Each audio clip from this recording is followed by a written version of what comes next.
Hey, good morning, everybody. Welcome to the Monday morning meeting. I am Ryan. I'm Andy. I didn't say my last name this time because I got scolded last week. I was going to say something again. I know. I didn't do it. Hopefully, everybody had a really good weekend. Daylight savings time is always brutal. Yeah, I'm feeling actually tired this morning. Yeah, man. We're good. We're ready. Dump that coffee on my head. I'm not even going to drink it right now. I'm just going to dump it right on my head. What'd you do this weekend? I think one of those days we got to just pull out the coffee and just make it happen. The coffee gun, just shoot it at my face. Yep. I love it. Champions. How was your weekend? It was good, man. Nice. What did we do? We went to a movie. We tried to go to a movie with my 15-month-old daughter, and that does not work. Right. Yeah, we lasted about 30 minutes. Yeah, that never works, man. If you have any young kids out there, I feel your pain. There's always like that. Yeah, there's always that time where, from like 1 to 3, there's no way. Yeah, they don't sit still at all. Doesn't really matter what you do. We were in a Target as well, and she was running around, and you can't get anything done. Very fancy. What you guys Very fancy, man. Just worked a little bit. I always preach. We always preach not working too hard on the weekends, but definitely had a couple meetings on this weekend. Yep. And it's house stuff. Kids. I went to a carnival dressed as a chicken. Wow. Do you have any pictures of that? I do. I do. I should put them in this video. Yeah. That should have been our background. Grabbing my tail. Awesome. It was fantastic. Really, it was good. We were the bells of the ball. I'll there you go. That much, so. There you go. Want to jump right in today. First and foremost, I always think a lot about this, and I always hear a lot about it, and so we thought we'd address it today. The NCAA is trying to, they always go back and forth about paying players. Yeah. Paying these athletes. It's a huge hot topic. I think it's the biggest problem in sports as a whole, not just collegiate-wise, but across the board. I think the NCAA is one of the most misled organizations that I've ever seen. Yeah, they're a bunch of clowns. We'll call it. Yeah, exactly. Hey, don't hold any bars on this one. They're creating a black market in the sports. Yeah. And obviously people are involved in the black market. Yeah, it's kind of crazy. But what are your thoughts on paying these college athletes? Absolutely must do it. They not only are bringing a ton of money to the school, but they have, it's a full-time job, and they have no time to go get a job. Yep. So they don't have any money in their pocket. So I know they get perks and this, that, and the other, but admittedly, they still don't have money in their bank. So they're not that great. Yeah. I was a college athlete. I ran track at Kansas. We had practice in the mornings, class all day, practice in the afternoon, tutors all night, and you don't have time to go get a job, And I hear stories about them coming back from road trips and the cafeterias being closed, so they have to go out and, eat at a restaurant, and they don't have the money for that. Yeah. So, yeah. And that's just like the base of what's going on. I mean, all the money that's made off their jerseys and then, obviously the games and, the television rights and everything that comes along with it. Yeah. My thought is, I think that if a player stays and graduates from the university, then they get a certain amount, based on whatever is set. You know what I mean? If they don't graduate and they end up going pro, they kind of forego that money. It's a good strategy. I like that. But if they graduate, it's kind of something that helps them move on to the next helps them get level. The degree too. Yep. Yeah. Like kind of a little push there. So I think they could definitely set something up that works like that. But even, with the Zion thing with the shoe breaking. Oh, I know it. Like they sue Nike, but he can't take any of that money, right? Yeah. He's got to wait until he's out of school. So how does that work? It was his knee that got messed up over it. Yeah, that you bring up a good point.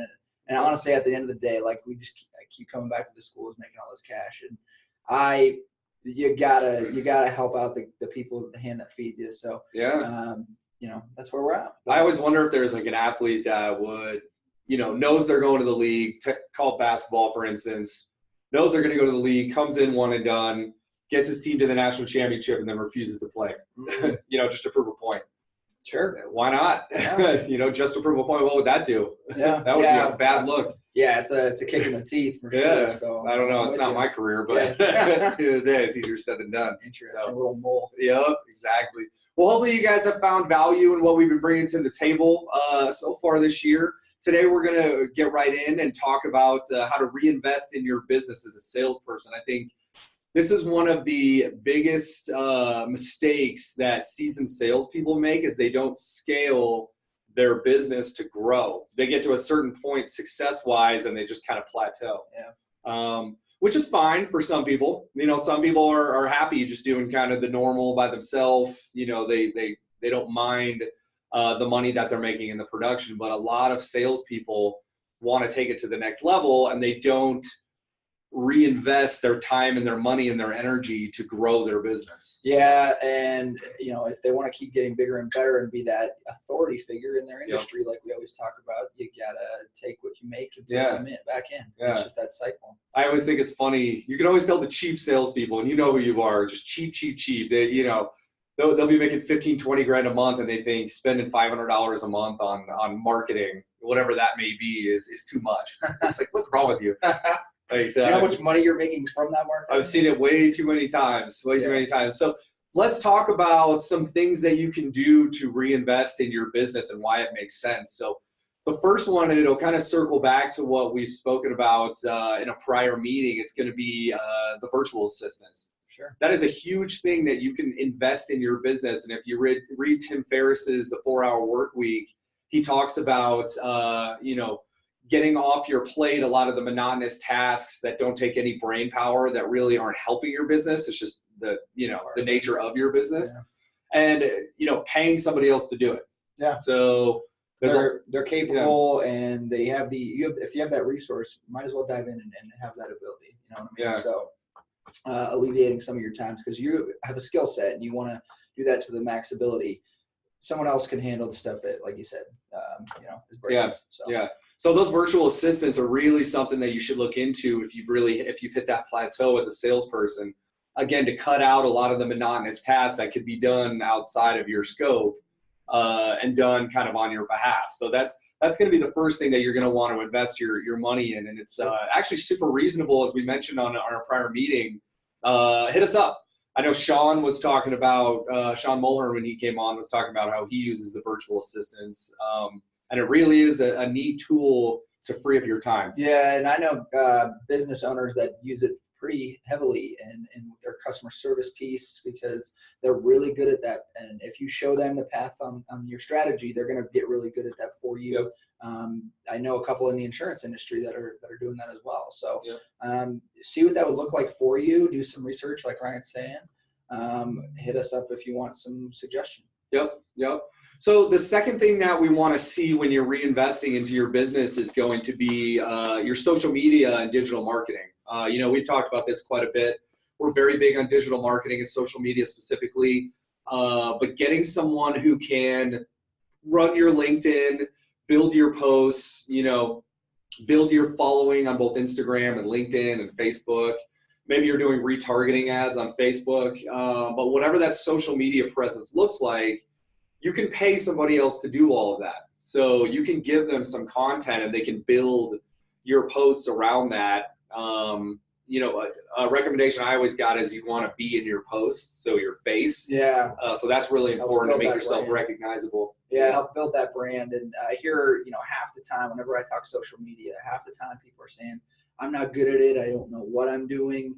Well, that's no problem. You know, put a little bit of money towards somebody helping you what they do best. And I honestly, if they're going to help you, you know, get a little bit better, you're going to learn from them, and you might be able to take over eventually, because you'll see them doing it for a month or two. And yeah, at that point, you're getting taught kind of how this thing works and the strategy behind it and the results that come from it as well. So great point. You know, put some money there. Yeah. So social media is a huge piece, and you don't want to be spending your whole day, you know, connecting with people on LinkedIn and writing them messages, the same messages. There's people that do that for you, and it's a reasonable cost based on the outcome that you could get from it. So that's a huge thing that you need to do to reinvest into your business and also give you back your time. Right. So another thing that you need to look at is, now that you're a really good marketer, right, and you're driving leads into your system, you need to think about taking yourself out of the day-to-day sale, because you're probably better suited as the face of your business going out and marketing more, scaling it up, right? Ramping it up.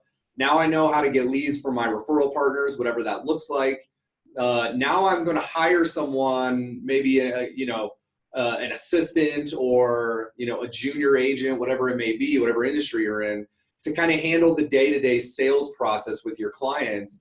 And now you're going to go out and you're going to get more leads to pump back into your system. I think it's funny you bring that up, because I'm just going to make don't take this the wrong way, but I always tell people you could teach a monkey how to quote insurance. In our business, we can teach monkeys how to do that. So, admittedly, we go out and be the skilled person to get leads in the door, because that's one of the hardest parts. Yep. Is marketing in front of other business professionals, getting them to know, like, trust you, get that relationship started.